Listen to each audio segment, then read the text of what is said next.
Good evening. এবছর কলকাতায় অস্বাভাবিক ঠান্ডা পড়েছে। মানে কত বছর পরে যে এই ফিলটা হচ্ছে বলে বোঝাতে পারবো না। আর প্রচণ্ড ঠান্ডায় মানে কষ্টও পাচ্ছি, ঠিক ততটাই এনজয়ও করছি। আর শীতের কলকাতা মানেই হচ্ছে উৎসবের মেলা। একের পর এক কিছু না কিছু উৎসব চলেই যায় এখানে পুরো শীতকাল ধরে। আর আমরা কলকাতায় এসে চেষ্টা করি সব কিছুর ফ্লেভার নিতে। তো আজকে আমরা যাচ্ছি একটা থিয়েটার দেখতে। ৩ দিনের একটা নাটকের উৎসব চলছে। তো সেখানে থিয়েটার দেখতে যাচ্ছি। আর কলকাতায় যেটা বললাম সব কিছুই ভীষণ ভালো লাগে, কারণ এখানে বড় হওয়া, এখানকার সব কিছু না, যখন এত বছর কলকাতার বাইরে আছি সেজন্য ভীষণভাবে মিস করি। তাই যখনই কলকাতায় আসি মন ভরে প্রাণ ভরে প্রত্যেকটা জিনিসকে একবার করে ছুঁয়ে দেখার চেষ্টা করি। কলকাতার রাস্তাঘাট এখন আগের থেকে অনেক ভালো।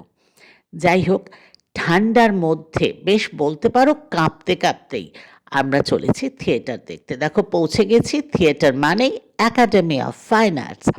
এই একাডেমিতে আর এই পরিবেশে ছোটোর থেকে, যেহেতু আমি নাচ করি সবসময় তার মধ্যেই বড় হয়েছি, এই জায়গাগুলোর মধ্যেই আমার সেই বছরগুলো কেটেছে।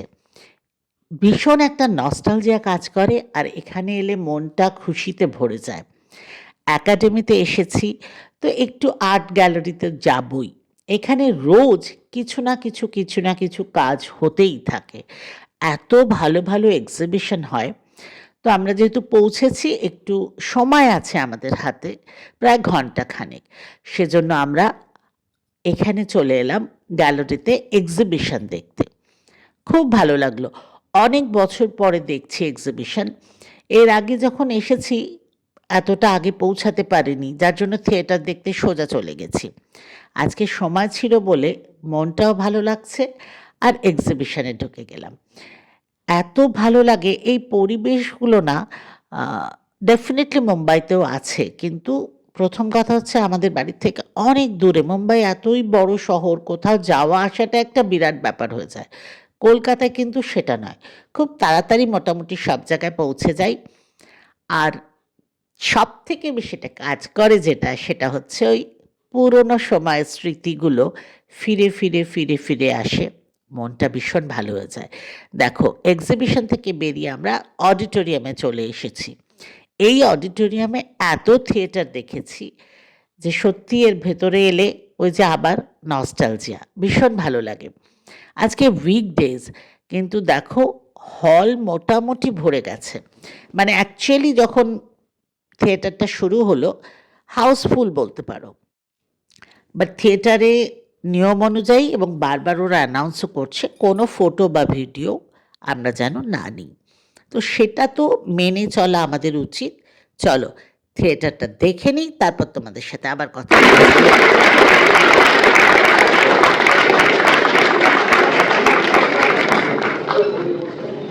আরেকটি পুষ্পস্তবক আমরা তুলে দিতে চাই প্রকৃতির হাত দিয়ে আমাদের পাঞ্চজন্যের নাট্যকার অর্থপ্রতিম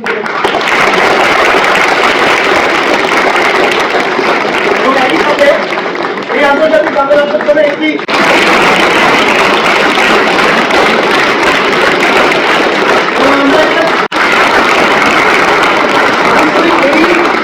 আমাদের এই ফেস্টিভ্যালের শেষ দিন, এবং আমি চাইবো যে আমাদের শেষটা হোক একটু, যদি তুমি একটু কিছু বলো তারপরে আমরা শেষ করবো।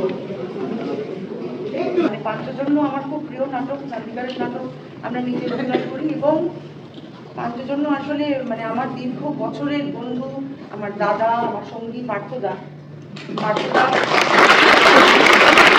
27 বার দেখেছে। আমি ভাবলাম যে কি কেন, মানে হোয়াট ইজ দ্য রিজন। সেটা হচ্ছে বোধহয় এনার্জি, আমাদের ভালোবাসা, আমাদের পজিটিভিটি হয়তো আপনাদের কাছে খানিকটা পৌঁছয়। Thank you for that. বাবা এখানে আছে, বাবা সর্বক্ষণ পার্থদাকে, আমাকে এবং পরবর্তী যারা এসেছে নতুন একদম ছেলে মেয়ে প্রত্যেককেই অনেক অনুপ্রেরণা দিয়েছে, এবং সবসময় বলেছে যে ভয় পাবে না, যখনই অসুবিধা হবে এগিয়ে যাবে। Thank you. নান্দিকারের ইয়াংগেস্ট তরুণ সব থেকে মেম্বার, ৯৮ বছরের আমার বাবা।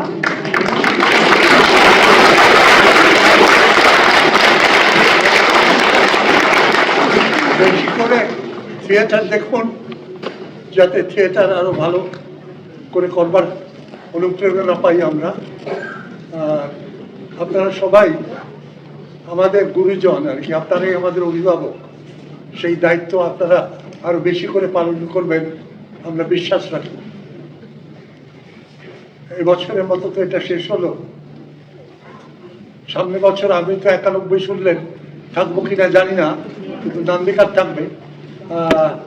আপনারা তা সেটিকে তাড়না করবেন, লালন করবেন এবং নিজেরাও বারবার ওদের পাশে দাঁড়িয়ে ওদেরকে নিজেদের সামর্থ্যকে অতিক্রম করে যেন আরো ভালো কিছু করতে পারে সেই ভরসা দেবেন, ওরা যেন কখনো আত্মতুষ্ট না হয়।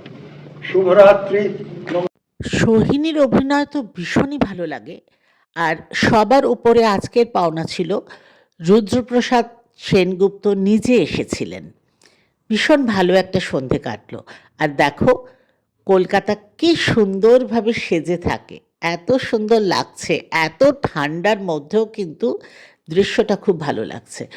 বাট কি বলবো তোমায়, মানে রীতিমতো ভেতর থেকে কাঁপছি। যতক্ষণ মানে ট্যাক্সি আসতে সময় লেগেছে, হালাত খারাপ। যাই হোক, ট্যাক্সি এসে গেছে, বসে গেছি। এইবার একটা খুব ভালো মন নিয়ে বাড়ি ফিরে যাচ্ছি। তোমরা সবাই খুব ভালো থেকো। Good night.